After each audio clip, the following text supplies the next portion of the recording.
Very good afternoon, all. Today, we are going to discuss about, or I am more interested in talking about understanding politics, how power and governance shape our world. That's our today's discussion.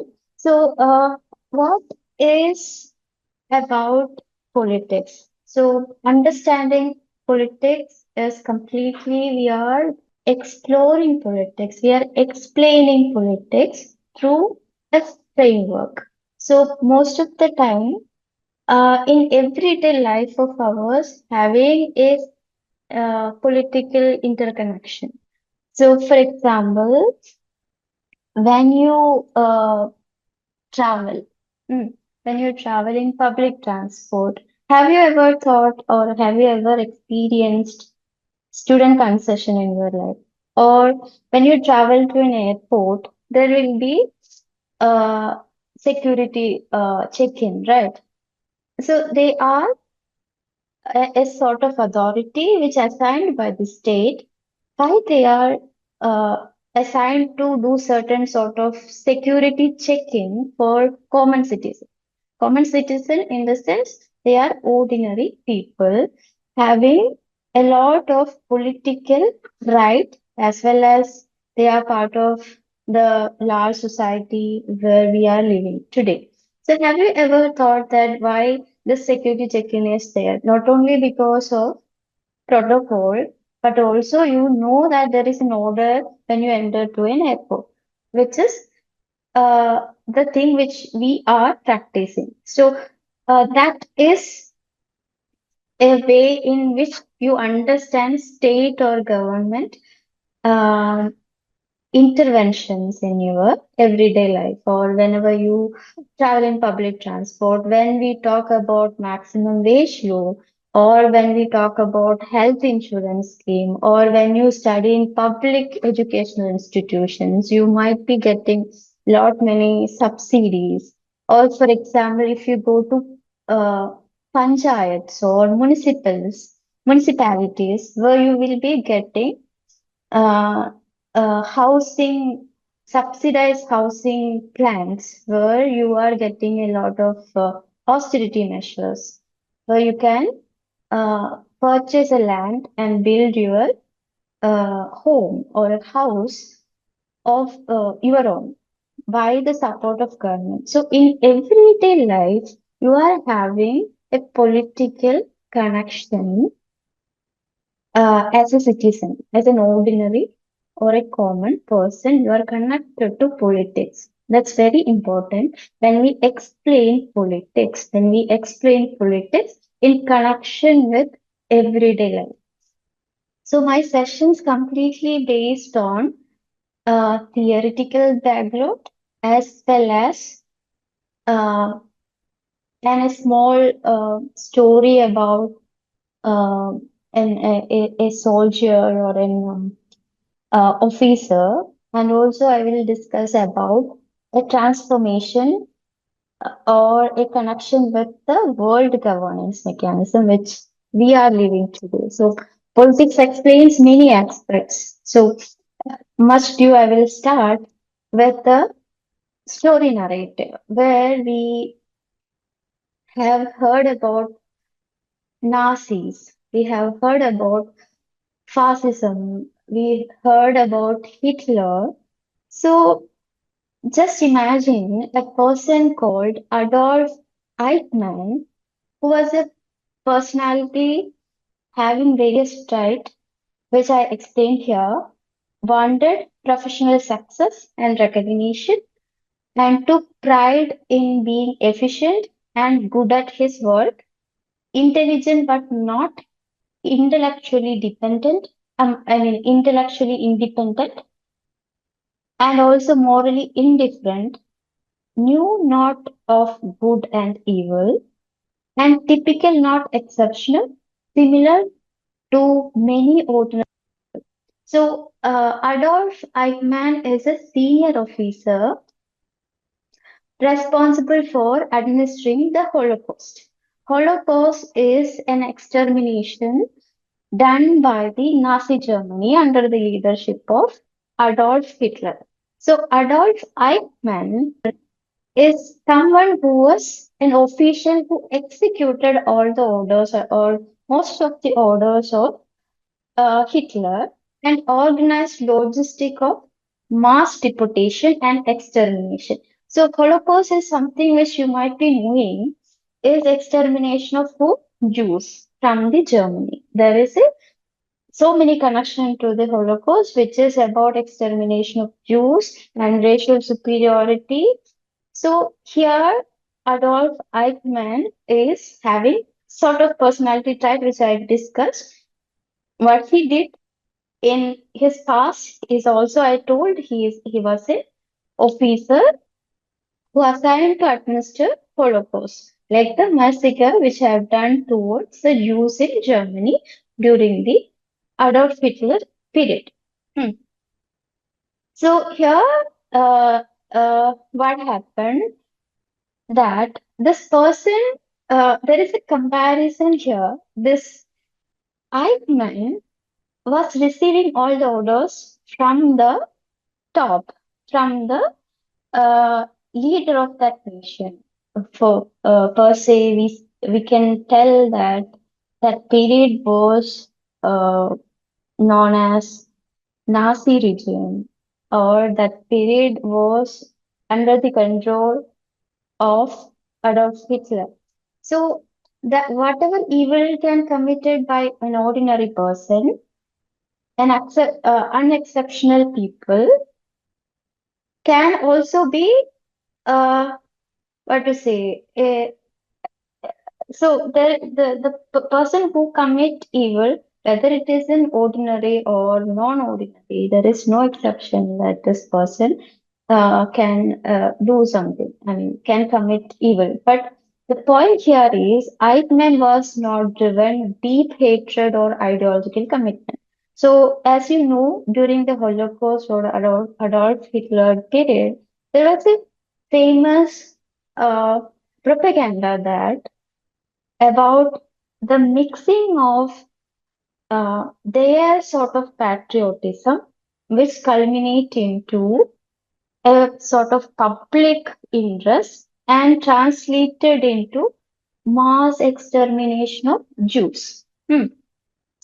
So his motivation, Eichmann's genuine motivation, as many of the literature discuss, that he was a careerist, he was an efficient officer, he had the desire and passion to succeed each assignments given to him. So uh, Hannah Arendt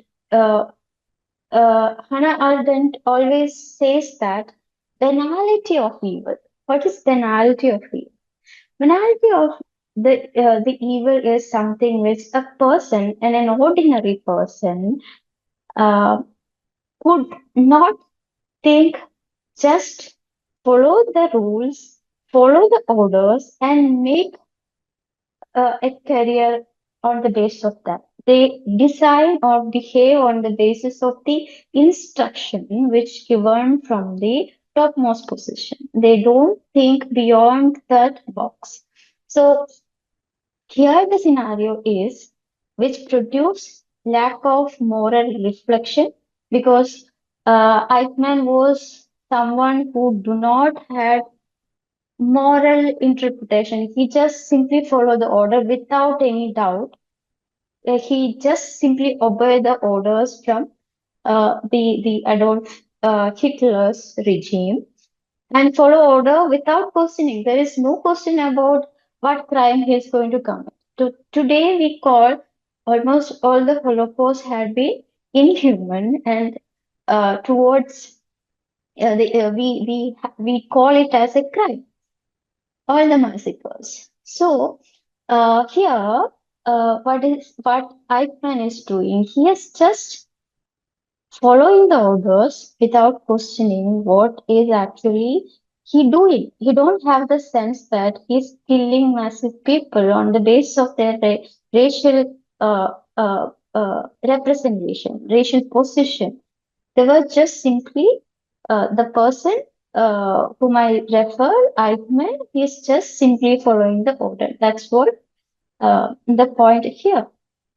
Why did ordinary people become like an Eichmann? So this is actually the Hannah Arendt's argument that uh, trying to normalize what Eichmann did to the Jewish community.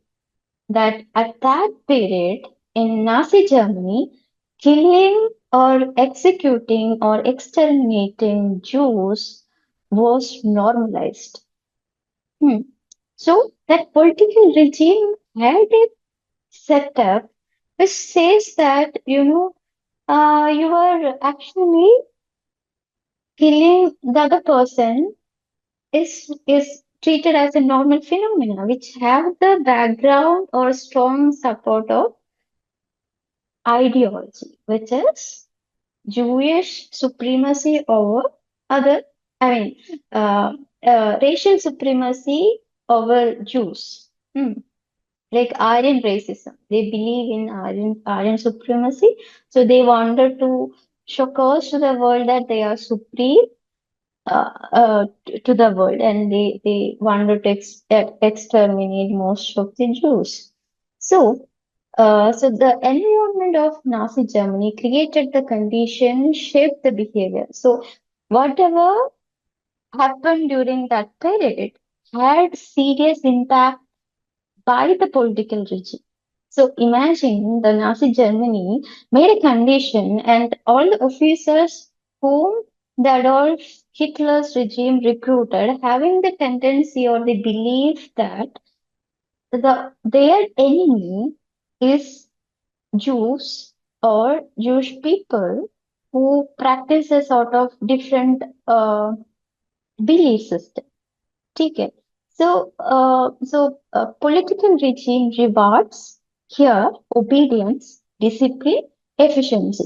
So, Nazi Germany was simply making the people obedient towards their political regime and disciplined that not to question the authority of the governing person or the governed.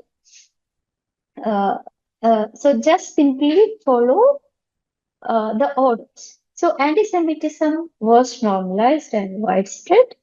Most society do not resemble Nazi Germany, hence here are Elkins. Totalitarian system manufacture obedience and suppress moral judgment. Policy ideology defined mass extermination as a patriotic and public interest. So here we understand that extermination of a community, which is called Jews, are part of their ideology. So whoever commit that crime doesn't matter. They don't sense that it is a crime. Rather, they think that they did some duty or some. They just follow the order from the authority. Hmm. So bureaucrats like Eichmann judged success only by how well they execute order. So in his system where he lived, mm, Eichmann lived was only defined in terms of that how well and perfect their regime was follow the executive order. Who gives the executive order? That is the topmost members of that political regime, exactly the Adolf Hitler and other members of this allies.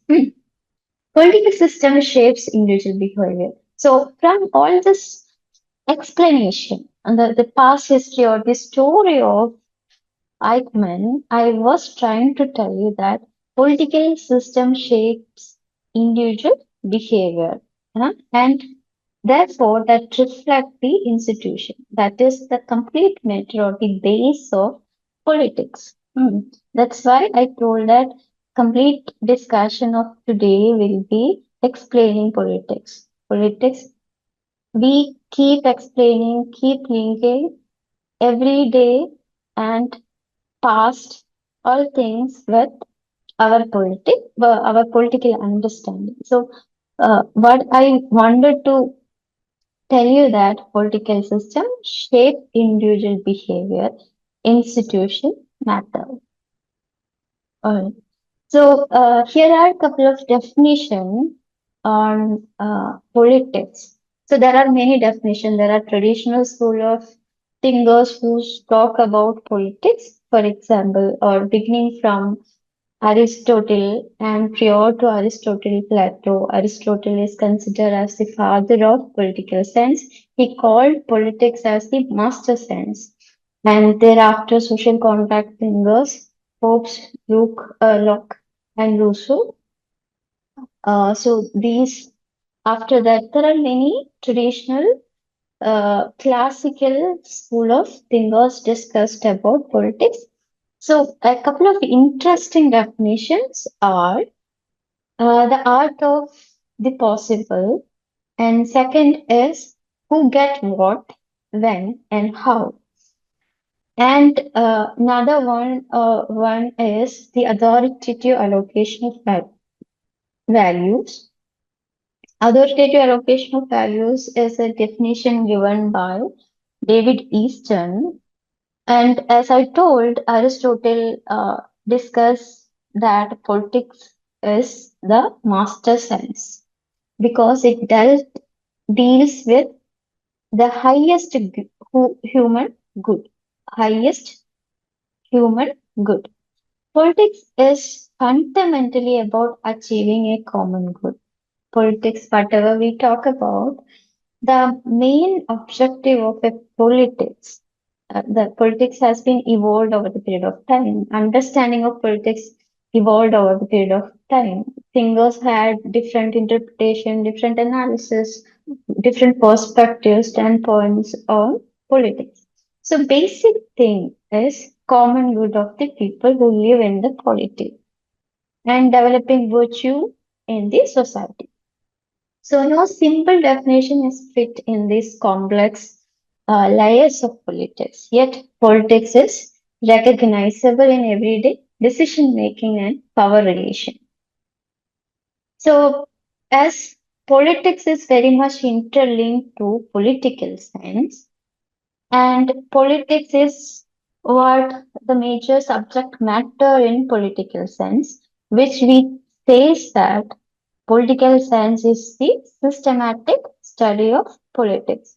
Systematic study of politics, in which we observe various patterns and the process where we live as a society, as a community, as a polity, as a nation, as an ordinary person. So we observe and evaluate, understand, assess this pattern and scientifically.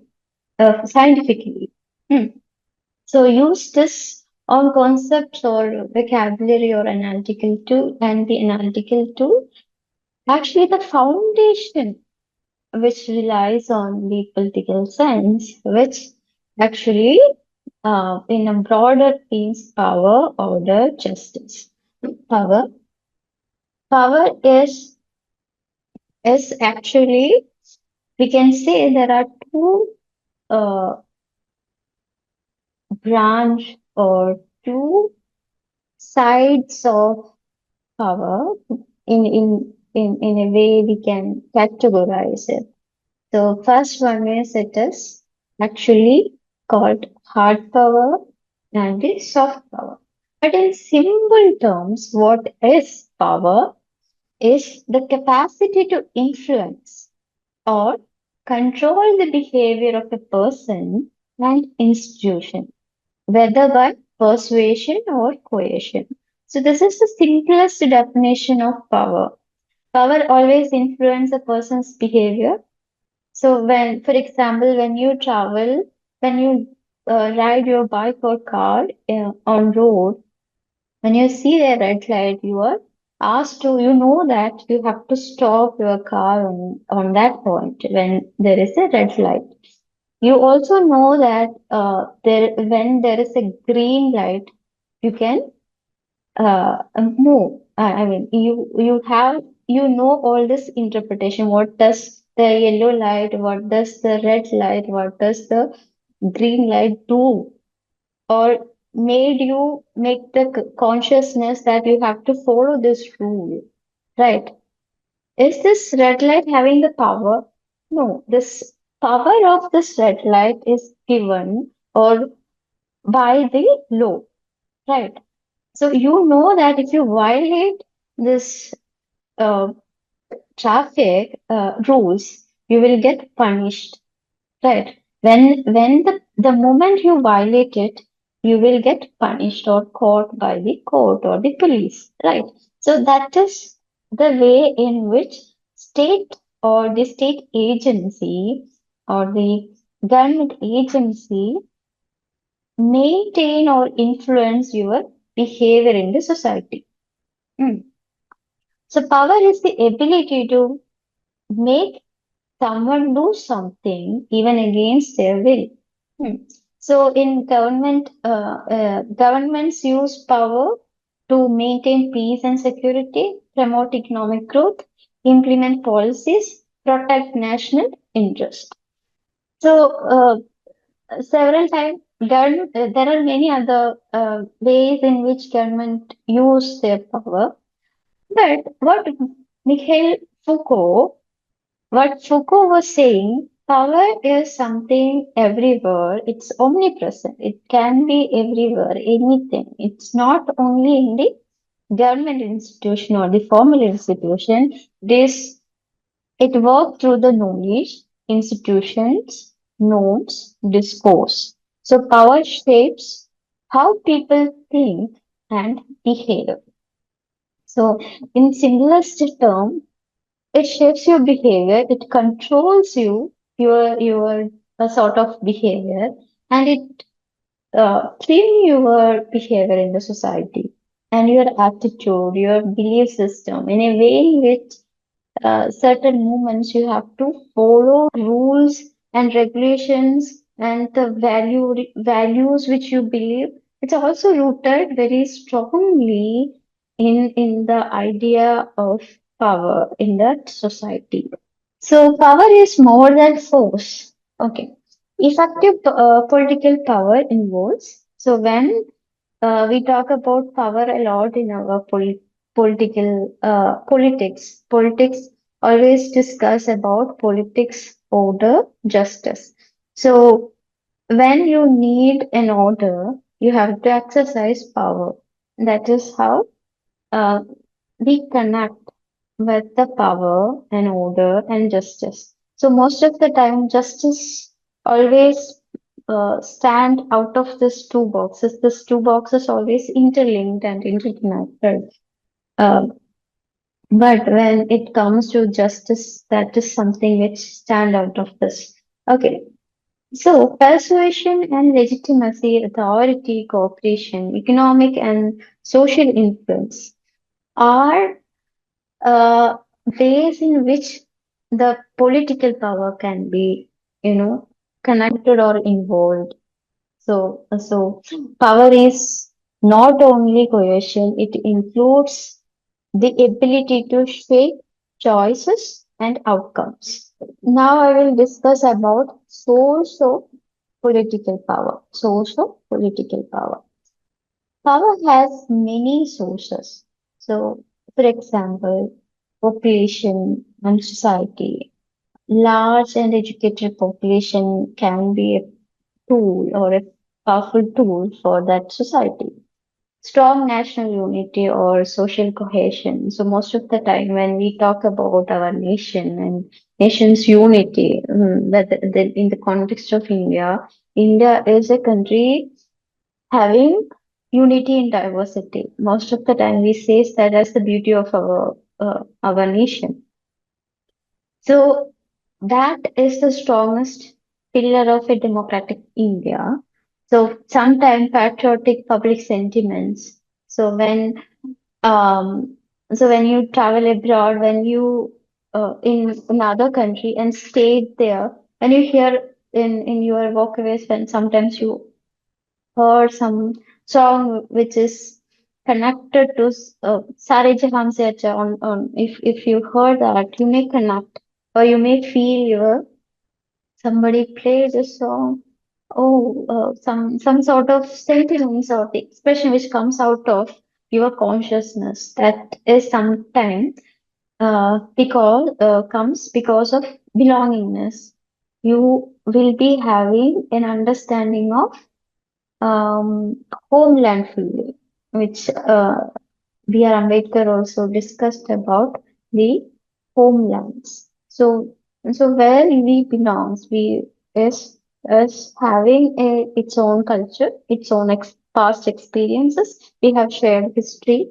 So there are many ingredients which make us belong into a particular place. So so sometimes this comes out. That's actually an invisible power of a nation, right?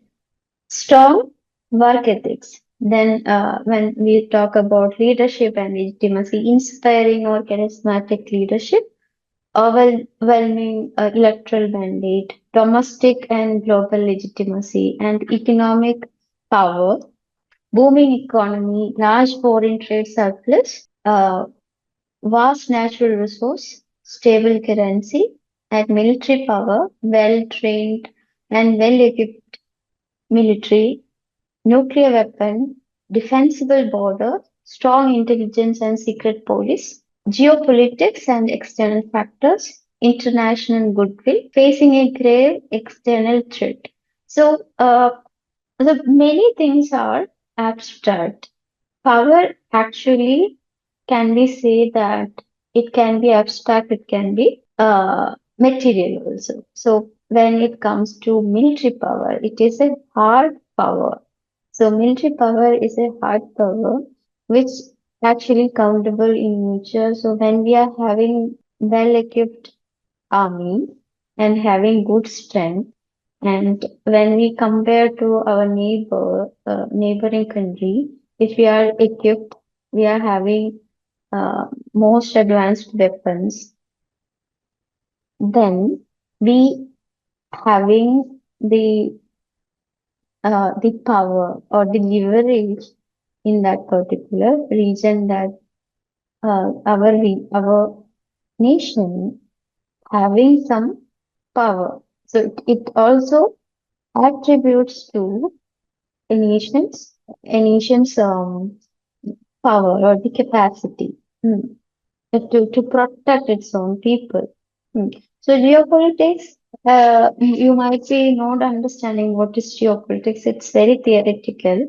So when we see, just understand that geopolitics in the context of India and its neighborhood. So India is a country having so much of potential when we try to, make ourselves stronger in our region. For example, our region is composed of China.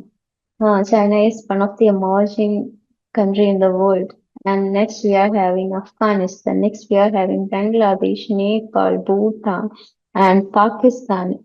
All these countries are there in our neighborhood. So when we compare our military competency with other countries in the neighborhood or other Far East, we can understand what strength or capacity we are having. Right.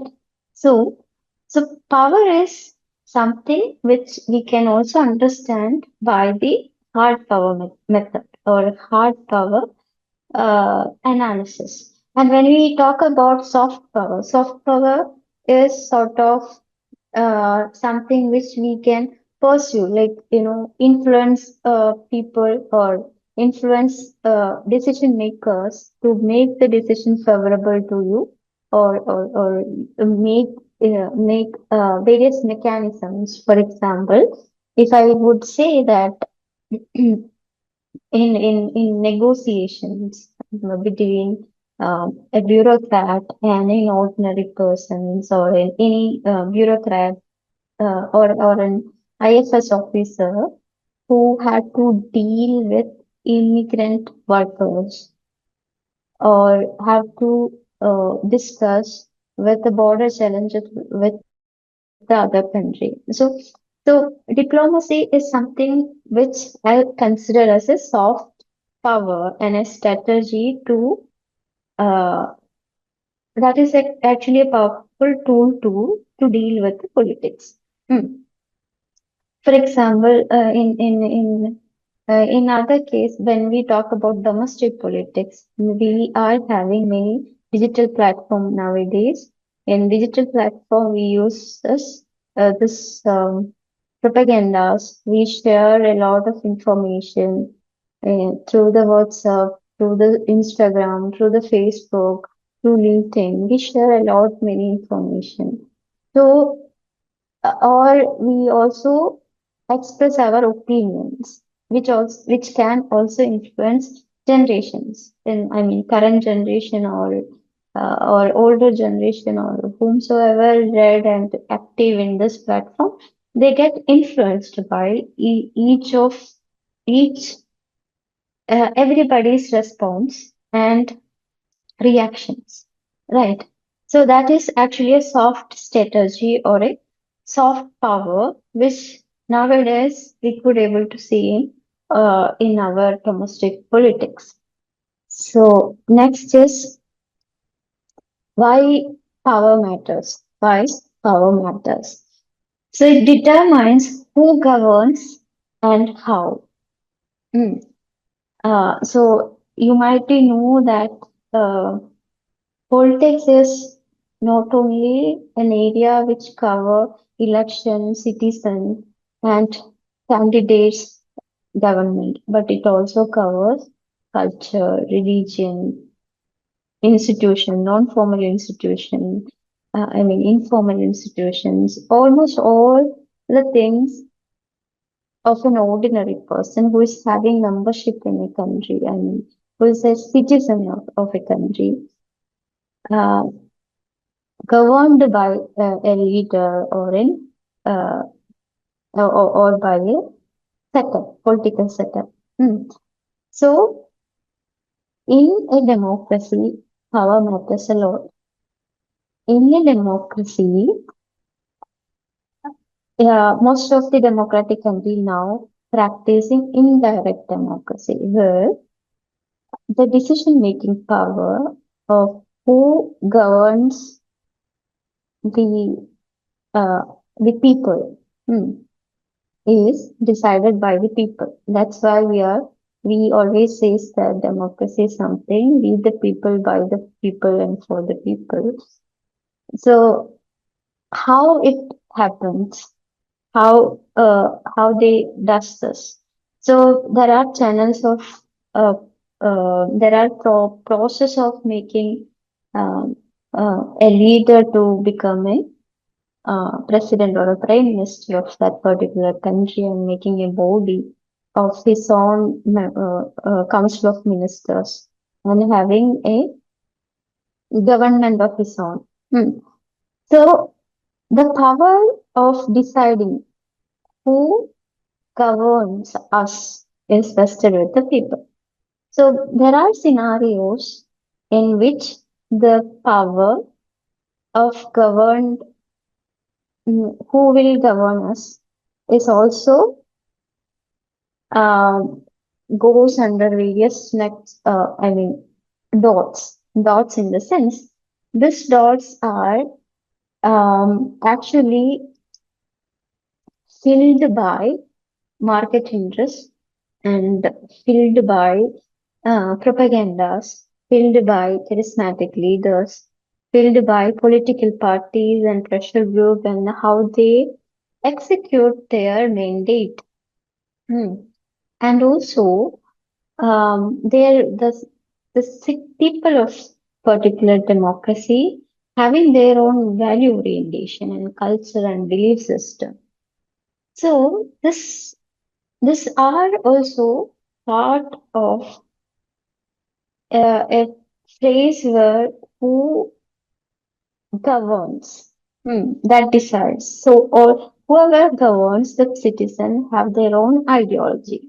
Remember that the ideology plays an important part in all the political framework. Hmm. So it shapes the law, policies, and rights within the society. So power is matters because which shapes the law, and also this power prepares a sort of give the leverage to make policies, because we often in a democracy we need proper channel of policy and its implementation, because most of the democracy in the world are young and they are newly independent and they need a lot of, they are facing a lot of challenges. They need many policies and its implementation. Right. Okay. Rights within the society. And also, power matters because it influences the global relation and national security. So, this is very important to understand. Um, Most of the time, whoever comes in power in a democracy uh, always maintain relations with uh, the countries who is sort of leniency towards their country. That's a traditional school of thought. Most of the thinkers who belongs to the traditional society says that their understanding is that a country who make friendship with another country or in regional groupings is because that governing power having alliance or allegiance towards or an affiliation or in some link or some connection which led them to have a relation or a bilateral multilateral relation. So bilateral relation is something which two countries are having economic, political or military relation. They exchange their goods and services. So bilateral relations are something which two countries having uh, relations. Multilateral relations are more than two countries are having relations. So influence of global relation is also a part of power. Which power is in power? I mean, is in the position, in the authority that can decide which country or which nation whom we have to have relation with. Mm. So, for example, recent cases of India-China relations. So, when India faced many tariff sanctions from other country,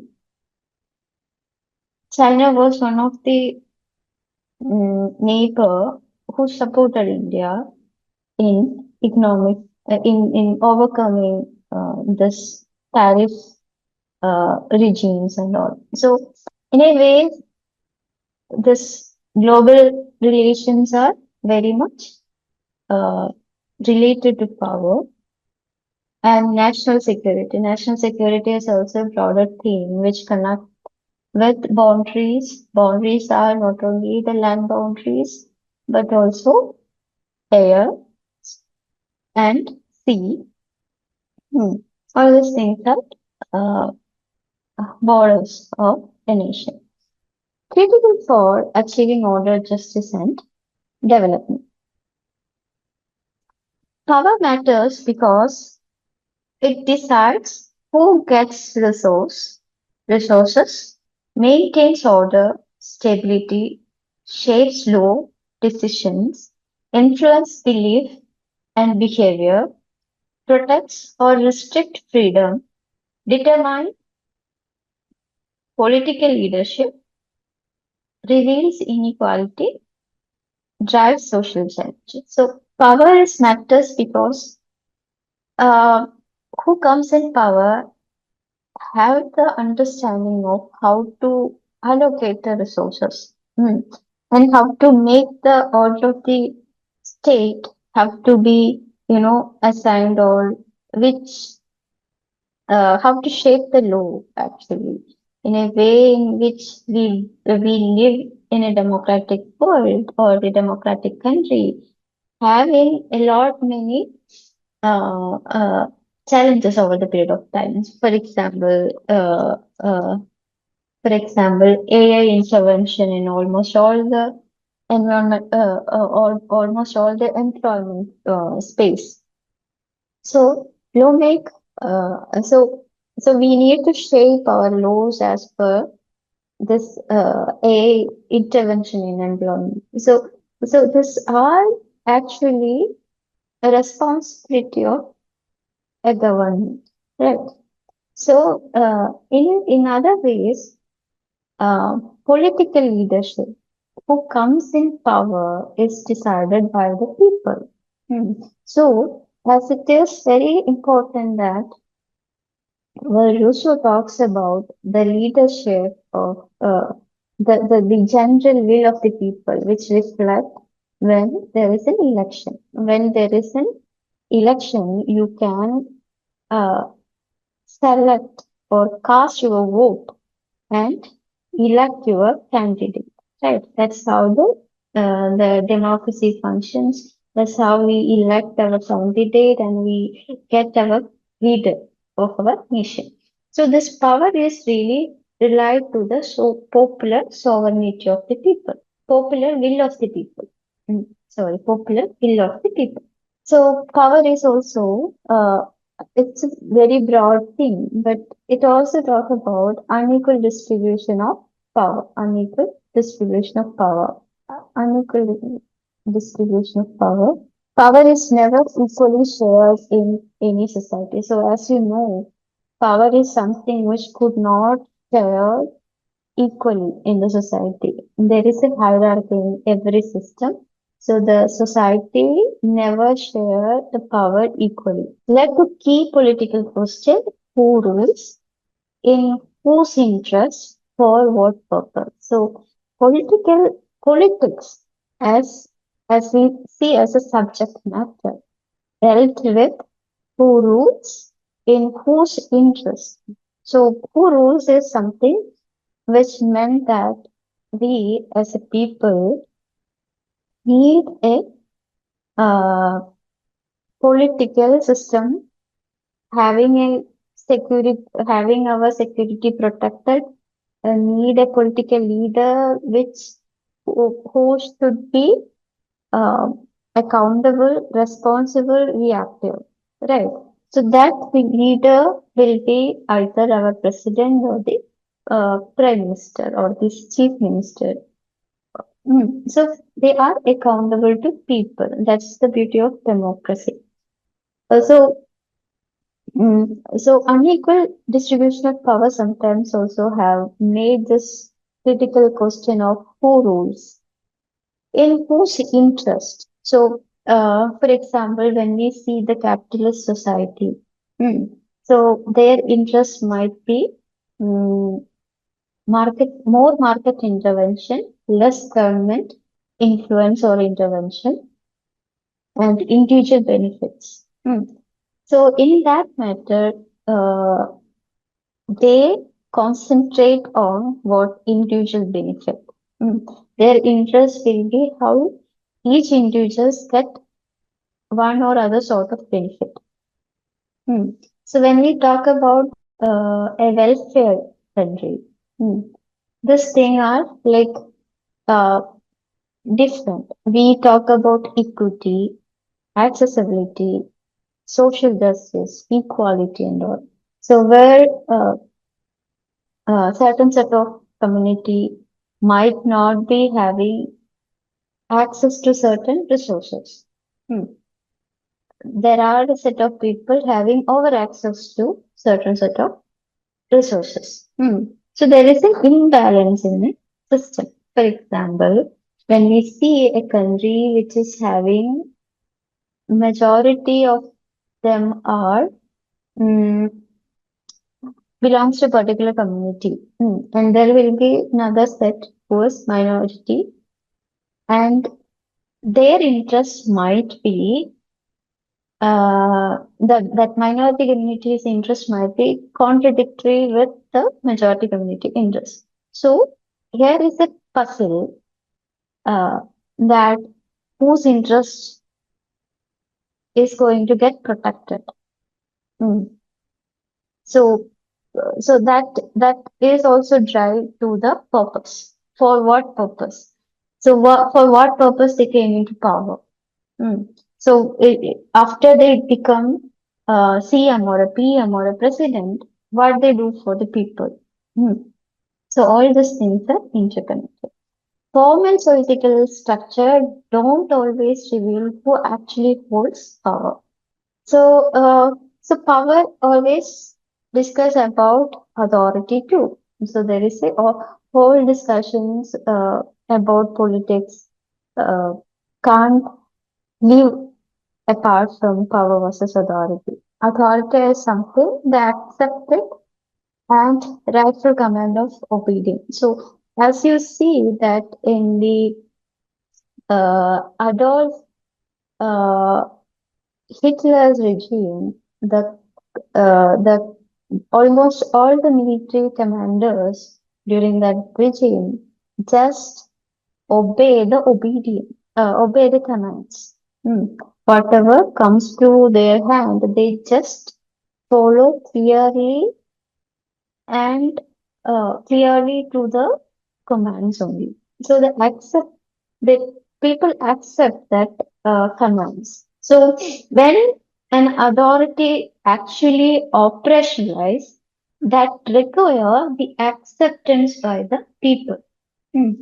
Authority depends on social norms, legal rules, moral and cultural acceptance.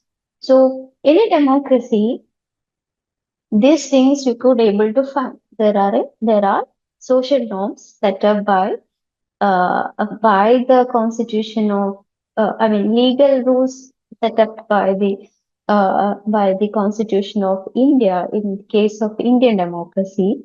There are social practices too, which is still there. Then the moral cultural acceptance. Certain times we think that we are only going to follow the constitutional setup which is existing in India. But we, as a person, an ordinary person or a citizen, having our own value system, having our own cultural background, having our own belief system, which is interconnected or inculcated from our uh, uh, culture, belongingness. So moral and cultural acceptance of a particular authority. I mean, through this, because morally we are committed to certain things, then we accept it. Hmm. Like that. Okay. Why authority matters? It creates stable political order in terms of a legal framework. Certain authority uh, make an make an order in the system. Hmm. So in other ways, ensure obedience without force. So you don't need to use force against any person that you should follow this particular uh, force who is there in the power. Hmm. So that's why we see that police or military force and army, all these things are there. We as a person, we know that how they receive and follow the commands, and they are best examples of um, how the as an authority execute the commands and follow the command, or they follow the obedience. They make an order in the society. Yeah, as an authority who is responsible to protect the security of the person and also make the order in the society. Hmm. And create increase trust in the institutions, strengthens democracy, ensure rule of law, ga- gains legitimacy, uh, legitimate decision making, create or gate legitimate decision making. So next. slide is what is legitimacy. So in the previous slide, we talked about authority. Legitimacy is very interesting area that the exercise of political power in a community in a way that is voluntarily accepted by the member of that community. When people voluntarily accept a government's right to rule, government's right to rule, not only about elections, monarchies or dictatorship, will also be legitimate if accepted by the people. So any form of governance or any form of order, when the moment you accept it and operationalize it, you are indirectly or directly making that legitimacy of that particular person or an institution workable and you accepted it. So do people value their rights?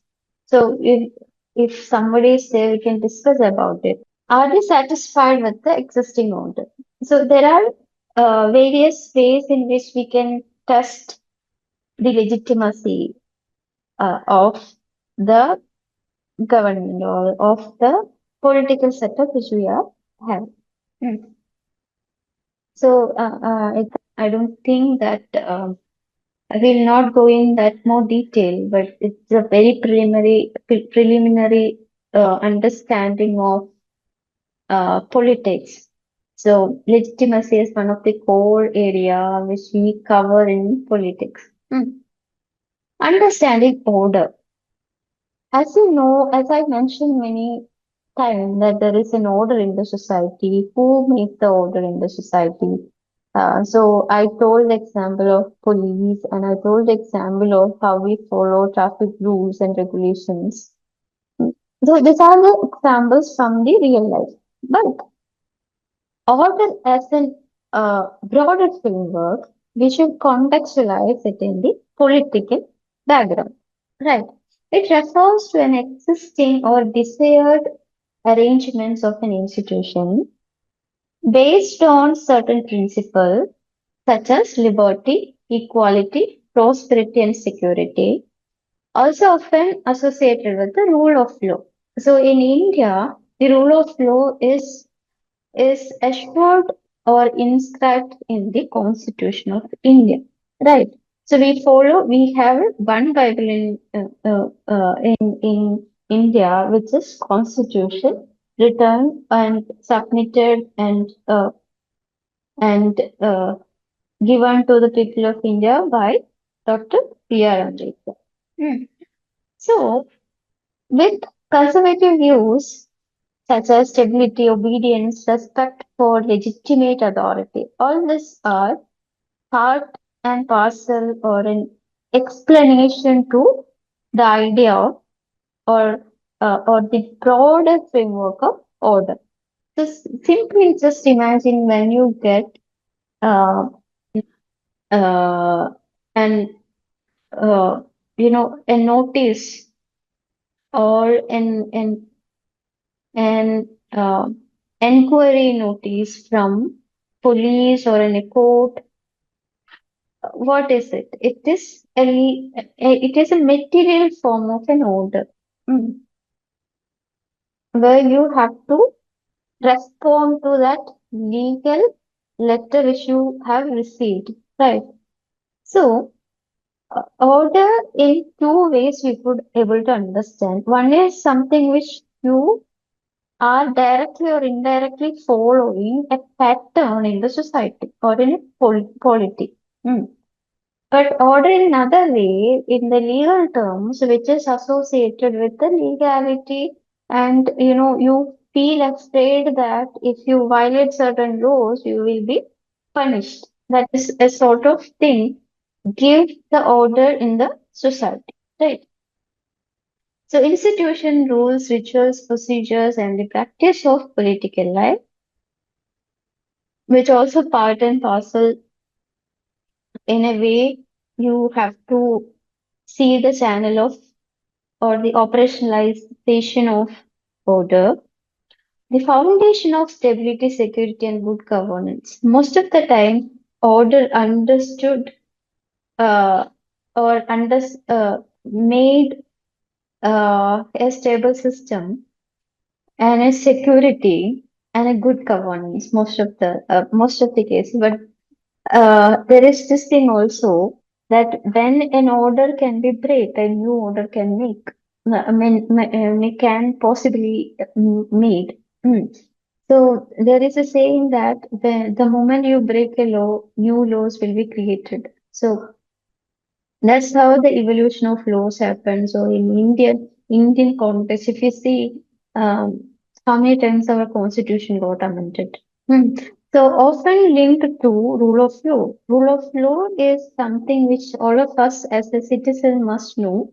Rule of law is something which tell you that the we as a person, as a citizen, have to follow the rules and there is equality before the law. Each citizen in India, I'm talking in the context of India, are equal in front of law, in the eyes of law. Mm. And in a way in which order gives security. Mm. In the sense, there is a pattern which all of them are following. So there won't be no violation of that order. The moment there is a violation, there is an insecurity. That's how the theoretical framework uh, explains. Social stability, respect for authority. So order, I told that order is always connected to authority. Authority is connected to legitimacy. These all are interlinked terminologies, which is integral part of politics. Mm. All. So now I will tell you what is state, what is a country, what is a nation. These are major area and a base of the politics. I mean, we talk about politics a lot. We talk about simply what is politics. Politics is what it is. It is about election. It is about uh, electing president or choosing electing prime minister or uh, chief minister. This is how we believe. But there are many other layers in it. There are many other beyond all this. There are many other realm or an area to understand politics. So another major area which cover under the broader theme of politics is what is a state? State is a sovereign territory. Sovereign is something which I hope all of you might know, but sovereignty or the sovereign state is something which is a liberal country or an independent state, uh, which is not under the control of any other country. So when we were colonized by Britain, take that as an example. We were not sovereign state. I mean, uh, so we could not exactly say that because we were not a state at that point in time. We were not state at that point in time. We were not called as India, but we were not sovereign too. Mm. We were not independent from other country because our uh, provinces were governed and administered by the Britain. Mm. So, so sovereignty is nothing, simply the freedom which a state enjoys that and from the external interference. There won't be no external interference, no other country's interference in the domestic matters of a country. Right. So a state will be a sovereign territory and a state defined territory will be there, permanent population will be there because almost when we get citizenship, not only we are uh, getting the voting right, not only we are politically eligible in a democratic country, but also we are getting permanent membership in a country. Mm. So a and also a state must have a government and monopoly over the legitimate use of force. Legitimate use of force. Ability to make or enforce law, power to levy tax, control over trade and foreign policy. This is simple attributes which can easily explain to you what is a state. Now I will tell you what is a nation. What is a nation? A nation is a group with shared history. Hmm. So a shared history could be colonial experience or imperial experience or could be mm, could be about Holocaust experience. So shared history. So in India, we are having a colonial experience that is our shared history and shared culture and ethnicity, common language, common religion, shared territory, shared political identity. People often define their territory and identity strongly in a nation. So in a nation, so understand that state and nation are two different ideas, but we often use us interchangeably in our communication. But the meaning sometimes, meaning is really having little differences here too. ठीक है. So common language, as you can see, in India, you cannot find a common language. Hmm.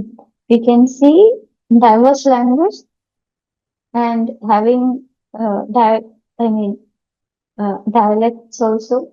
So across the world, I could say that finding common language might be possible in Europe or in other parts of the world, but the world of dialects, it is diverse. Every country have their own dialects. I mean, diverse dialects within the country.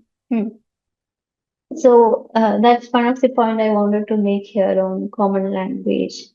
And so shared territory is where, as a community, we live for years and having, sharing our space for our living and having um, our living associated with directly or indirectly with the nature or the job which we get from that particular territory.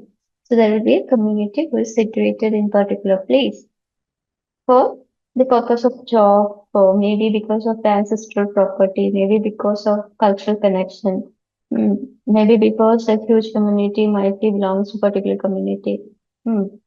That could be reason. So these are the attributes to define a nation. Okay, now I'll talk about country a bit. A country, a country is is referred to loosely to a sovereign state and is roughly equivalent to nation or a nation state. Country is often used as a term of endearment. Hmm. For example, as I told in the very beginning, when we uh, say when we go abroad, we listen the sometimes accidentally or something. Someone plays the song "Sare Jahan Se Acha" or "Jana Gana Mana."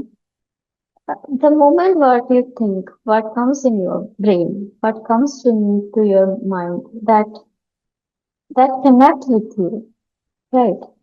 That's connecting with you because it was the experience you learned through your, throughout your life. I mean, maybe from your childhood, maybe from television, maybe from your classrooms, you learned all this. Hmm. So, in phrases like Sare Jaham Se Acha or Jana Gana Mana, which every Indian children learn in elementary school, right? The word country carries a deep emotional and cultural meaning that the term state does not. So, Country is something which connect emotionally as well as the state does not connect that emotional or cultural context. We can place a state in a in the context of emotional cultural uh, background. We can't fit that into the emotional cultural background. Hmm. Okay. So now I will talk about government. Government. What is government? So I think most of you might be knowing what is a government, how to form, how we are having a government, how it operates in the society. But in simple terms, human invention for making and enforcing rules. Actually, government is a human invention, right? As human, we started having a settled life in a particular place, right? So that moment itself, we are having beyond the minimum to maximum level of people who need some sort of order in the society. Hmm. So for which, what we need a representative, we need a leader who can help us to have a better standard of living as well as a secure life, right? So human intervene in certain areas. For example, human or as a person or as a citizen, ordinary man, we interfere in government making process, right? We make government for ourselves in a democracy. For example, the case of India. Each 5 years, we are having election and we elect and we are having a leader of a particular party who comes in the power and govern us. Right. So government is a system. It is the system or an institution through which a state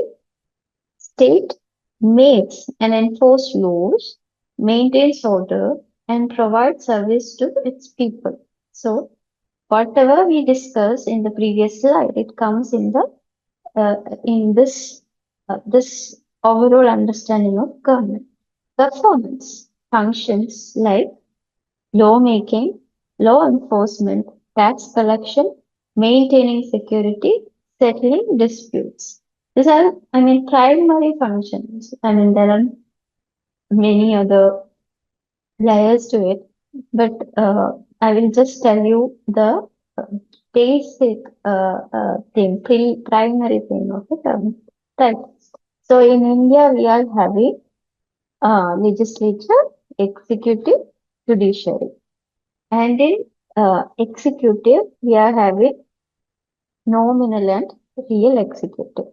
So government formation happens after the election. Then we are having a real executive, that is our prime minister. Executive, nominal power will be the president.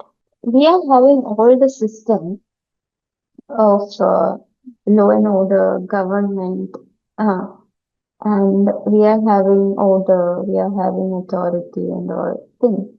What should the government do? What should be the primary goal of the government?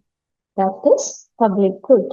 So public good is something which is related to sectors or in a very broader sense, we can say that each and every citizen of a particular democracy should receive equal, fair distribution of resources, and it should be beneficiary benefiting them and uplifting their livelihood, and they will attain the ultimate happiness in their life. So that's what the public good. Public will be attaining certain sort of benefit after a point in time. So shared belief about the societal goal. Hmm.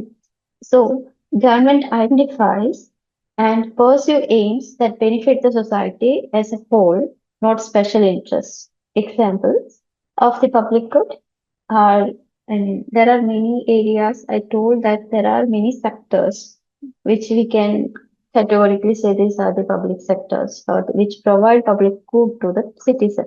Hmm.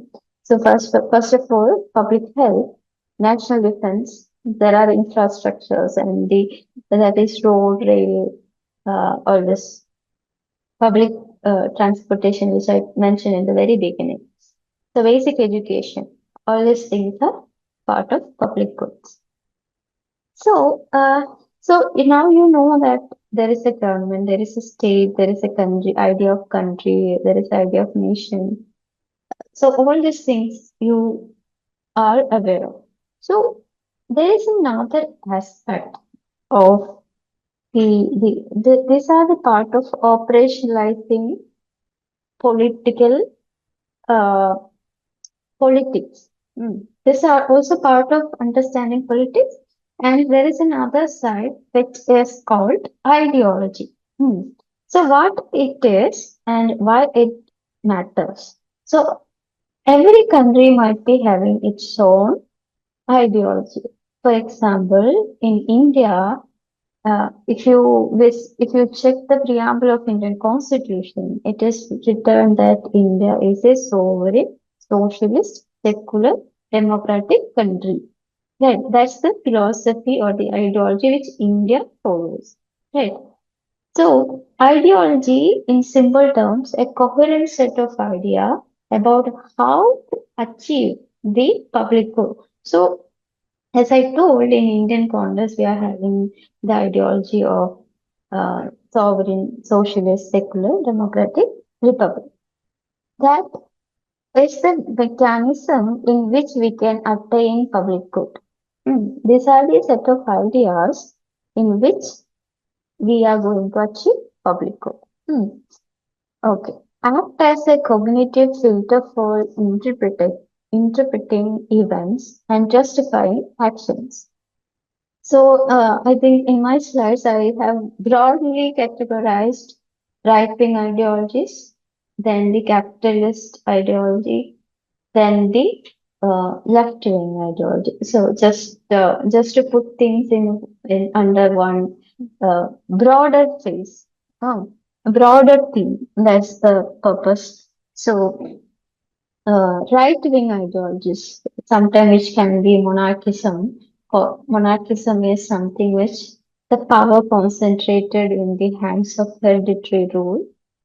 Uh, for example, king or a queen who is ruling a country uh, and getting power through the hereditary roots. I mean, hereditary roots. So there are the will of the people is not that significant in that particular political setup.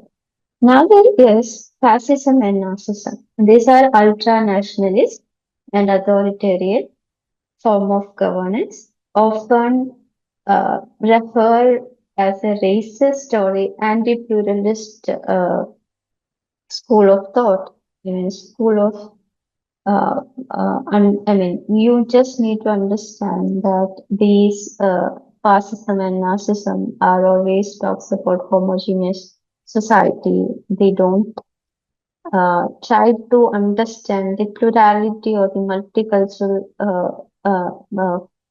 multicultural nature of a nation or a country.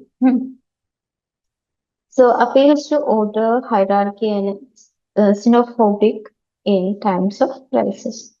So most of the time on this all ideologies, they become phobic towards particular race or a religious group. So that is what the xenophobia. Hmm.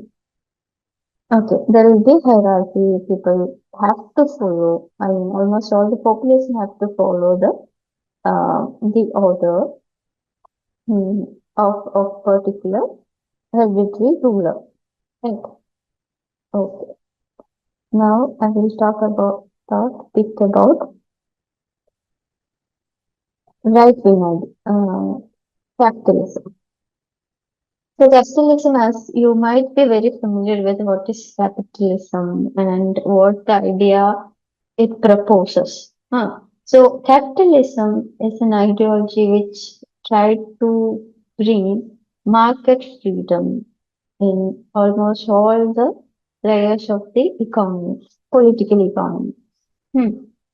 It emphasized private ownership, market allocation, individual initiatives.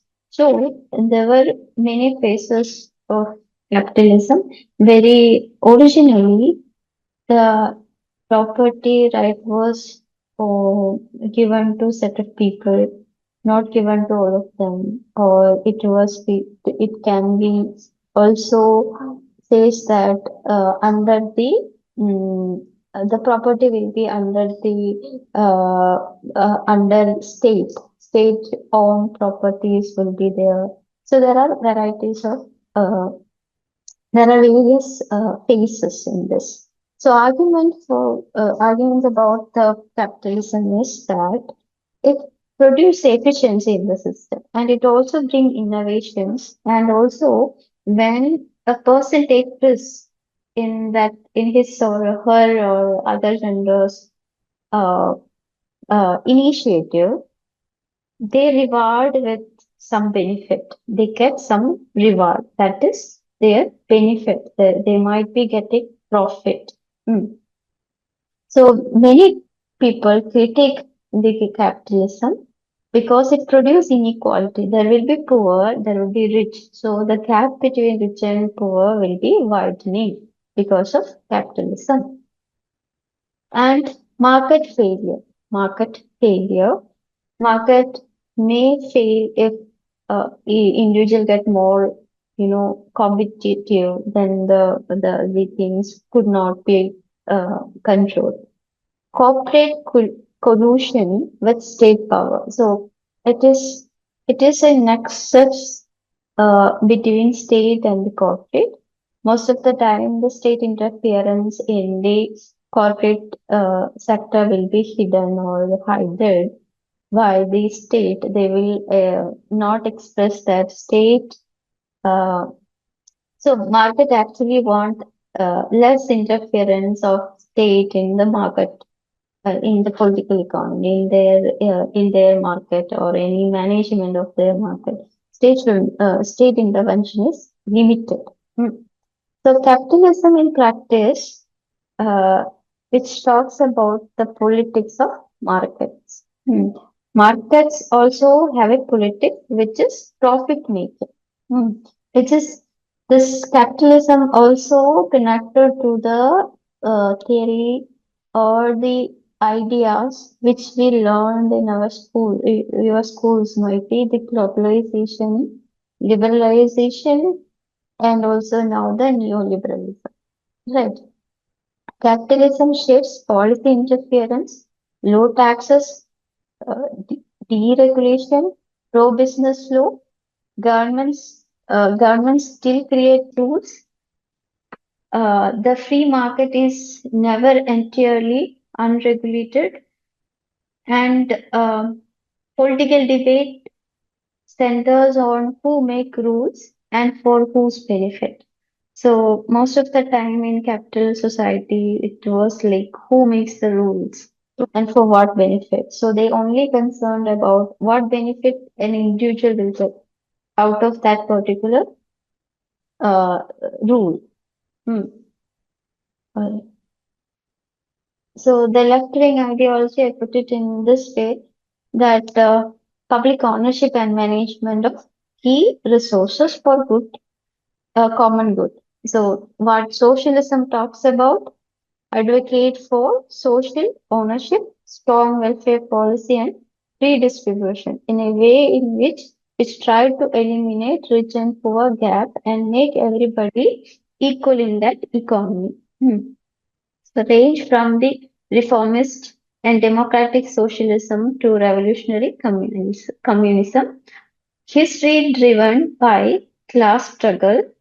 I mean, historically, as you might be knowing that Karl Marx and the class struggle, and which had happened in the Soviet Union as the Bolshevik Revolution, then there had a class struggle, and they made their own government under the communist government, under the leadership, under the ideology of communist thoughts and the approaches they applied into a country which is called Soviet Union. So you might be knowing about it. There are many other communist countries in the world, but I just quickly remember the Soviet Union case. The history uh, driven by class struggle and capitalism contain contradiction leading to revolution. So the first form of uh, uh, socialism or the communist state would be that there will be a capitalist state, and over the period of time there will be class struggle, then they reform that society into socialist country. But the goal of left-wing ideologies or the socialist state that classless society and collective ownership of production. Classless society and collective ownership of production. So I will just quickly run two more slides and then I will end. How governance shape our world? That's the crux of our talk.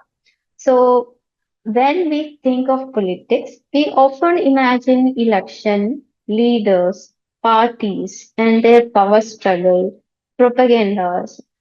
All this are like that's the thing which we dealt with politics. That's what people think. So, but the force that shape our world go far beyond the formal politics. They lies in governance, the broader system of rules, institutions, norms, and practice that organize collective life. So, governance is not only about government; it includes market, civil society, international organization, technology, data system, social norms and public values. Because of this wide reach, governance, not just politics, determines how society function and how global events unfold. So, if we connect with governance shape everyday life, it is it can be whether these are the examples of good governance, whether children get quality education, whether women feel safe in public space, whether children have access to healthcare, how quickly services are delivered, how transparent and accountable institutions are. Okay, I will wind up in this slide. Governance shapes the peace. War and security. War do not begin only with the political decision that emerge from weak institution, corruption, inequality, lack of rule of law, unresponsive government, fragile social contract, good governance, prevent violence, poor governance, fuel conflict, extremism and instability. Thus, war and peace are product of governance quality, not just political ideology. So, these are the area which I wanted to say. One more small slide, which governance shapes the economy, governance shapes the right and justice, governance shapes the global challenges, governance shapes the national identity and social trust. I need to explain all this slide, but lack of time, I will not able to explain. Yeah, thank you so much.